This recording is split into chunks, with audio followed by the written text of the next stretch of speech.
Hey, what's up YouTube? It's ThePlayersDM, and welcome to DM Tips number 2.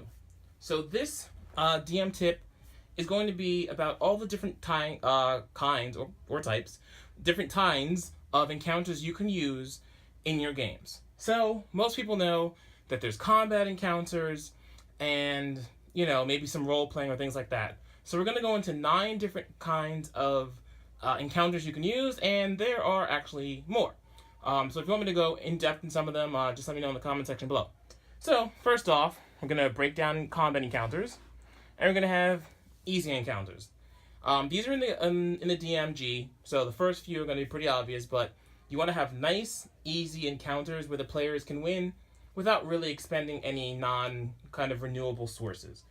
Minions, things that die in one shot, are awesome. We had a monk in one of my games who called herself One Punch Monk because she was one-punching goblins. It was so cool. Wizards, if there's a big group of them, can just throw one fireball, kill them all at once. The only problem with easy encounters is that because they're so easy, everyone might not get a chance. So what you want to do is kind of just what I said. If the small, easy-to-kill minions are all together, then probably a wizard, a sorcerer, a cleric, someone with the area attack is going to kill them all. If they're all spread out, then the melee kind of characters will get there all spread out and get more hits. So just based on that. Average is going to be your average encounter. Really not much more to say there, so I'm going to move on. Hard, that's going to be your somewhat challenging encounters, probably your mini boss or your kind of sub sergeant under the general. I don't really know army terms. But yeah, the big, bad guys, number 1 henchman. So that person's going to be a little harder than average, but not going to be as difficult as the very hard encounter, which is going to be your big bad. That's going to be the person that's, in charge of the entire encounter that you're doing, maybe the entire adventure, maybe the entire campaign. So, depending on how hard you want it to be. But again, fairly straightforward. Next up, we're going to have puzzles. Yay! So puzzles, you can see my puzzle of the week number 1 to see an example of a puzzle. Typically there isn't much danger in puzzles, which is kind of the opposite of a trap, which I've also gone into. But the players can use their out of character, so that the players can use their knowledge and the characters can kind of use their skills to sort of work out how to solve the puzzle. Alright, next is riddles, which are the opposite. Well, not the opposite. They're related to puzzles, but they are different. So this is going to depend on the on the player, and exclusively on the player knowledge, not on the character knowledge. An example of a riddle, the most famous one, is the riddle of the Sphinx. What walks on 4 legs in the morning, 2 legs at noon, and 3 legs at night? The answer, of course, is a human, because babies crawl on 4 legs, men and women walk on 2, and then, at night, when they're older, they use a cane. But again, if you either kind of know it, or you don't, you can't really give any hints. The characters in-game can't do anything to help solve that, unless you maybe place clues in the room, but then you're actually kind of changing the riddle more towards a puzzle. So, riddles you kind of have to be careful with, but they are important. Next, we have our role-playing encounters, fairly obvious. Commonly there you want to get information from someone, either through intimidating or some other kind of way. Let me see.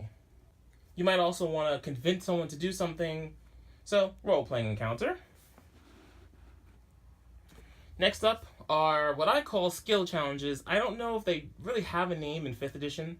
It is a 4th edition concept, which, while it didn't quite work in 4th edition, is a great idea to have. So basically the characters have to exclusively use their skills to overcome a task. For instance, if they're going to steal something, this is really a skill challenge. The rogue or whoever is going to have to move silently and move very stealthily to get in. Perhaps you have to disarm something or break in using lockpicks. All skills, all things like that. Maybe navigating a ship through a storm. Someone's going to have to use some kind of wisdom check to navigate which way they're going. Another character's going to have to use a strength check to turn the wheels and the sails and things like that.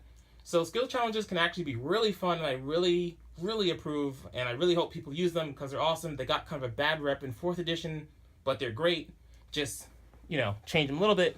And last but not least, what you call magical skill challenges. A little bit different, but Basically, the characters are exclusively going to use magic to get through some kind of task.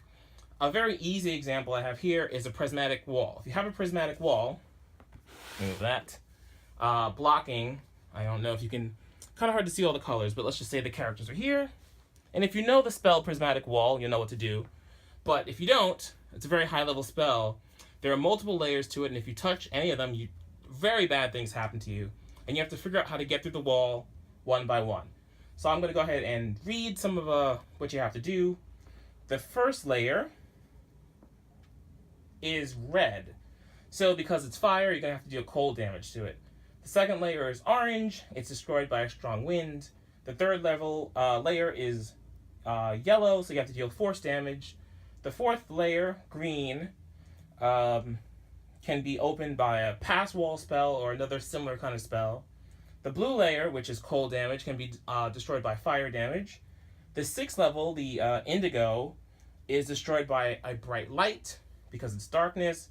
And the last level, which is violet, is destroyed by dispel magic or a similar spell. So again, exclusively using magic spells to accomplish a task. The only problem with these is typically you don't have a full group of spellcasters, so someone's left out, but they're nice to throw in every now and then. So if you have a question about any of these kind of things, I'm probably going to do a video on skill challenges.